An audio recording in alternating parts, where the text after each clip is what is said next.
Hello students.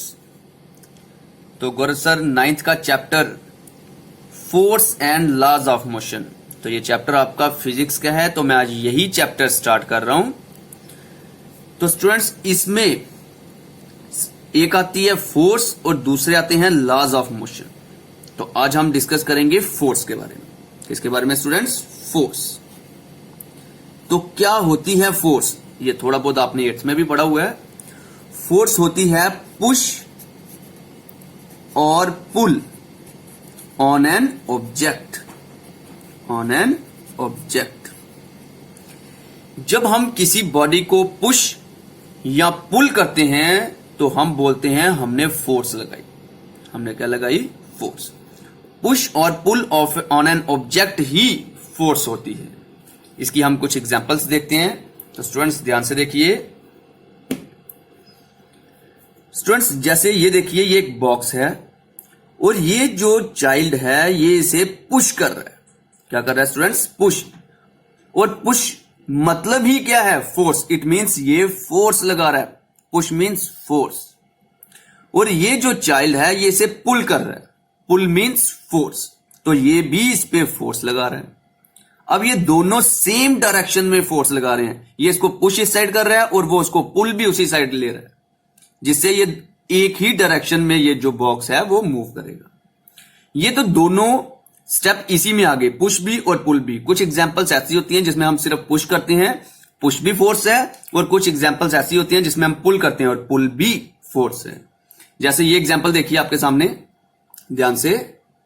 इस example में ये जो पर्सन है ये इस ऑब्जेक्ट को अपनी तरफ पुल कर रहा है, और पुल मतलब ही क्या है? फोर्स। इट मींस ये फोर्स से उसको अपनी तरफ पुल कर रहा है। स्टूडेंट्स वैसे ही जैसे ये एक बॉक्स है और ये जो पर्सन है ये इसको पुश कर रहा है उस तरफ, और ये एरो बताया हुआ है कि ये इसको इस तरफ क्या कर रहा है? पुश कर रहा है। Push means force.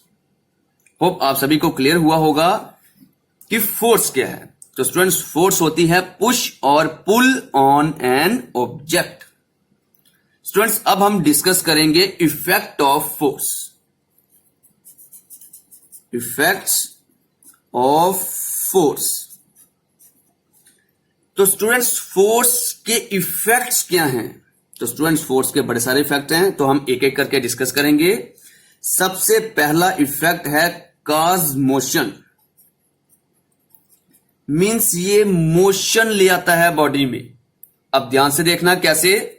जैसे स्टूडेंट्स मैं आपके सामने एक ये फुटबॉल रख रहा हूं, ये यहां पे रुका हुआ था, ये यहां पे, ये ग्राउंड आ गया, ये यहां पे रुका हुआ था, और यहां पे कोई पर्सन आया और उसने इसको किक मारी। क्या मारी स्टूडेंट्स? किक। अब किक मारने से ये मूव करेगा और इस साइड मूव करना स्टार्ट कर देगा। इस साइड मूव, ये रेस्ट पे था।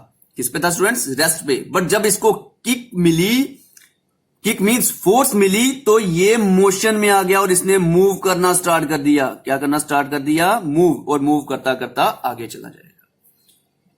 इससे हमें क्या पता चला स्टूडेंट्स? इससे हमें पता चला कि जो फोर्स है वो किसी बॉडी के अंदर मोशन कॉज करती है। स्टूडेंट्स क्या कॉज करती है? मोशन। सेकंड इफेक्ट डिस्कस करते हैं अब हम अपना। Force can stop motion. Force can stop motion means अगर कोई बॉडी पहले से मोशन में है तो स्टूडेंट्स फोर्स उसे रोक भी सकती है। Can stop motion of an object. जैसे आप ध्यान से देखिए, ये फुटबॉल पहले से मूव करता हुआ आगे आ रहा था और आगे हम खड़े हो गए और हमने अपने पांव से उसे उसी वक्त क्या कर दिया? रोक दिया। अपनी फोर्स से हमने, ध्यान से देखना, ये पहले से मोशन था और हमने इसकी मोशन को क्या कर दिया? स्टॉप कर दिया। तो वही फोर्स कैन स्टॉप मोशन। जैसे आपने एग्जांपल देखी होगी स्टूडेंट्स। अब देखिए, ये हमने इसको रोका और ये रोक दिया। अगर हम इसको नहीं रोकते तो क्या होता? तो स्टूडेंट्स तो क्या होता है, ये बॉल चलती चलती ऑटोमेटिकली थोड़ी देर के बाद रुक जाती। अब स्टूडेंट्स ये क्यों रुकती है? ये रुकती है फ्रिक्शनल फोर्स की वजह से। किसकी वजह से? फ्रिक्शनल फोर्स की वजह से। फ्रिक्शनल फोर्स इसको रोकने का काम कर रही होती है और फ्रिक्शनल फोर्स इसको एक टाइम पे आके रोक देती है। तो वही हम बोल रहे हैं फोर्स कैन स्टॉप मोशन, कि किसी कोई बॉडी अगर मोशन में है तो फोर्स उसको स्टॉप भी कर देती है। अब हम अपना थर्ड इफेक्ट डिस्कस करते हैं। थर्ड इफेक्ट आपका आ गया कैन चेंज स्पीड। वो किसी बॉडी की स्पीड भी चेंज कर देती है। कौन? फोर्स। अब ध्यान से देखना, जैसे मैं आपके सामने एक एग्जांपल रखता हूं। जैसे ये देखिए, ये है अगर कोई फुटबॉल पहले से मूव करता हुआ आ रहा था, हो सकता है ये इसकी वेलोसिटी जो हो वो हो 2 मीटर पर सेकंड। वेलोसिटी या स्पीड कुछ भी 2 मीटर पर सेकंड। अब ध्यान से देखिए, और हमने इसको थोड़ी और जोर से किक मारी, और अगर यहां से चलती चलती बॉल को हम किक मारें तो इसकी स्पीड और ज्यादा बदल जाएगी। अब ये और फास्टली मूव करना शुरू हो जाएगा। हो सकता है 5 मीटर पर सेकंड की स्पीड से ये भागना शुरू कर दे। किसकी वजह से? जो हमने इसको किक मारी। पहले से वो क्या थी, वो उसकी स्पीड थी 2 मीटर पर सेकंड। जब हमने किक मारी तो वो और ज्यादा स्पीड से, मींस 5 मीटर पर सेकंड की स्पीड से जाके गोल में टकरा जाएगी और गोल हो जाएगा। स्टूडेंट्स वही मैं बता रहा हूं कि हम उसकी जो स्पीड है वो चेंज कर सकते हैं। किससे? फोर्स से। Force can change speed. अब मैं अगला टॉपिक समझाता हूं, मींस अगला इफेक्ट। और अगला इफेक्ट है कैन चेंज डायरेक्शन।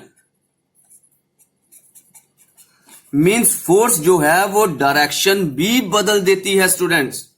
जैसे आपने क्रिकेट की एग्जांपल देखो, जब बॉलर बैट्समैन को बॉल करवाता है तो बॉल आती है इस तरफ से, जैसे ये आ रही है कोई बॉल, और बैट्समैन खड़ा है यहां पे। जैसे ही वो इसको हिट करेगा तो बॉल यहां इस साइड चली जाएगी, इस साइड हिट करेगा या इस साइड हिट करेगा तो बॉल इस साइड चली जाएगी। हुआ क्या? उसने उस बॉल की डायरेक्शन ही बदल दी। किससे? जो उसने फोर्स से उसको क्या किया? शॉट किया। हुआ क्लियर स्टूडेंट्स? तो अब मैं चलता हूं अपने फिफ्थ इफेक्ट पे। जैसे हमारा फिफ्थ इफेक्ट है can change this shape of an object. तो स्टूडेंट्स फोर्स से हम किसी की शेप भी बदल सकते हैं। जैसे मैं आपके सामने एक एग्जांपल देता हूं, जैसे लेमन होता है। अब लेमन जब आप उसको हाफ काटते हो तो वो इस टाइप का होता है, और जब आप उसको दबा देते हो, मींस उसका जो वो रस निकालने के लिए उसको दबाते हो, तो बिल्कुल उसके बाद ऐसे कहीं हो जाता है, क्योंकि उसका रस सारा ही निकल गया होता है। उसकी शेप ही बदल देते हैं हम। जैसे बैलून लगा लो, बैलून पकड़ो और जब हम उसको दबाते हैं तो उसकी शेप क्या हो जाती है स्टूडेंट्स? चेंज हो जाती है। क्या हो जाती है स्टूडेंट्स? चेंज हो जाती है। वही हम बोल रहे हैं force can change the shape of an object. Hope आप सभी को इफेक्ट्स ऑफ फोर्स पता चले होंगे।